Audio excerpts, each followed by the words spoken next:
The collapse of NATO has dramatically changed the global situation. The unipolar world order collapsed in a few months. Opposition uprisings have begun in Iraq.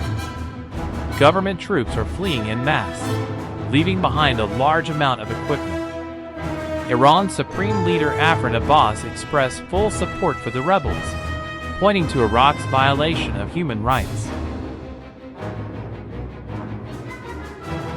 Turkey has declared its full support for the Iraqi government.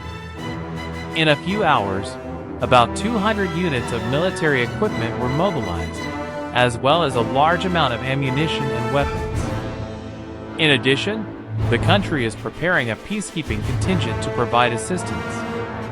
Israel did not stand aside and warned Turkey and Iran that if their troops invaded Iraq, Israel would strike at the nearest military installations of both countries. Saudi Arabia has deployed its troops in former Kuwait. The king of the country explained this decision by the need to stabilize oil and gas prices. After the end of the civil war, Saudi Arabia agrees to withdraw its troops under the supervision of neighboring states. Ich träume und die Welt erzittert.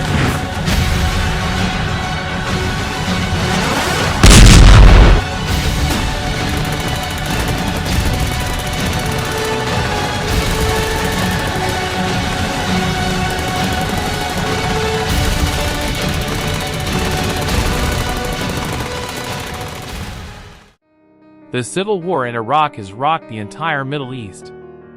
Pro-Iranian forces have prompted many ethnic groups to take up arms and raise uprisings across the country. Kurdistan, which was defeated in 2030, tried to gain independence again and invaded Turkey, at the same time capturing the north of Iraq. But his efforts proved futile. Iranian, Iraqi, and Turkish troops suppressed the uprising. The Iraqi government army allowed the rebels to take over the country with virtually no resistance. Only small groups, numbering up to 100 people, held separate territories, but they were quickly suppressed. Pro-Iranian Iraq established control over the country, but was unable to defeat the Turkish forces sent to the north. Turkey, in turn, faced serious difficulties, having lost a significant part of the occupied lands. Iran's revolution has become a shining example for other countries. Previously, only the United States could change regimes through revolution. However, Iran, after many years and numerous attempts, achieved its goal and created a new state.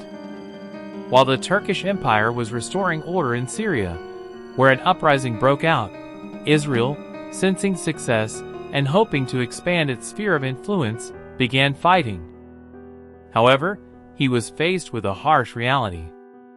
Without the support of the United States and its military assistance, Israel could not fight a major country for long. After 2 weeks of success, Israel was pushed back to the border. Inspired by the success in Iraq, the Iranian authorities, using previously trained revolutionaries in Jordan, the armed coup took place quickly and without resistance. The local army and police were unable to prevent it. Iraqi-Iranian troops entered Amman, the capital of Jordan, which led to the creation of a new state under Iranian control.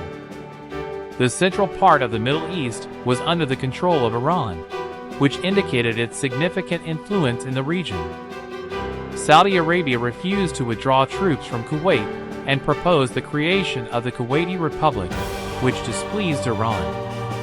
On December 20th, 2050, Turkey from the north, Egypt from the south, and Iran, acting in alliance, completed the capture of Israel. The country surrendered on December 18th, realizing that it could no longer continue the struggle. The former lands of Lebanon came under the control of Turkey, and the territory of Israel was declared demilitarized. Now Turkey, Egypt, and Iran must decide how to deal with the main threat to their security over the past 102 years. Greetings, Supreme Leader of Afrin Abbas and Sultan Mehmed Shaheen. Thank you for your participation in these negotiations. Greetings. To get right to the point. Turkish Empire, we demand the immediate withdrawal of your troops from northern Iraq. We will withdraw troops from Iraq, but on condition that the resources in its territory, where my people are located, become part of my empire. Why should we make such a compromise? Your position does not allow you to dictate terms to us. Will you be able to hold on to your new territories? Saudi Arabia will not let you own Jordan and Iraq in peace. If you allow me to control these lands where the front is currently taking place, I will not make claims against your puppet regimes and influence in the region. Do you guarantee that you won't attack? This contradicts your statements about the return of territories to the Ottoman Empire. I guarantee your influence in the region. If the Turkish Empire invades, my army will support you. We are even ready to conclude a contract. We benefit from the emergence of a new strong player in the region. I understand your concerns, but my doctrine is that expansion into European countries and the Middle East is possible only in the event of war. We have no other way. Good. I will agree to your demands. That's good. Now let's discuss another issue. What about Israel? I suggest the following option. Instead of Israel, Palestine will appear. Those loyal to the Arabs will be able to stay in the country, while ardent anti-Arabs will be forced to leave the region. It's a good plan, we agree.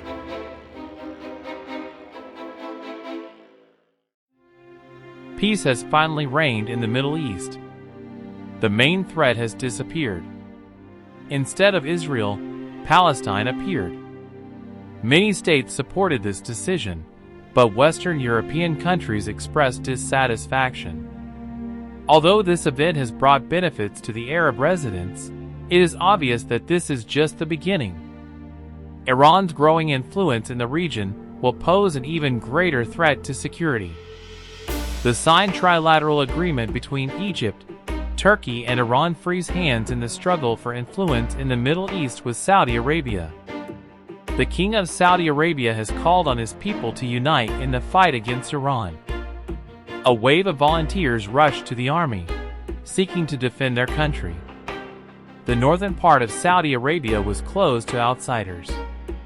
From that moment on, Saudi Arabia officially declared war on Iran in order to defend its interests and influence. Iran has announced the expansion of production of fiber-optic unmanned aerial vehicles and medium-range missiles. Voluntary conscription has also begun. According to Russian analysts, the Middle East may change dramatically in the coming years, leaving only one decisive player. The Russian Federation unexpectedly announced its intention to provide military and economic assistance to Iran. The reason for this was the support that Iran provided to Russia in 2022 during a special military operation in Ukraine. This news caused a shock in Eurasia, as the unification of two aggressive countries could lead to the destabilization of the region and its rapid decline. The Russian Federation has increased pressure on Azerbaijan, demanding the immediate resignation of the government. Azerbaijan found itself isolated.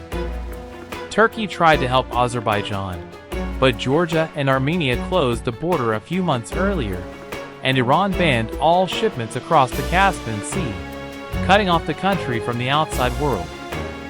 Turkey summoned the Russian ambassador, but he ignored the call. In response, Russia has increased its military presence in the Caucasus. Azerbaijan is experiencing an internal crisis. Aliyev's policy 10 years ago had a negative impact on relations with Moscow.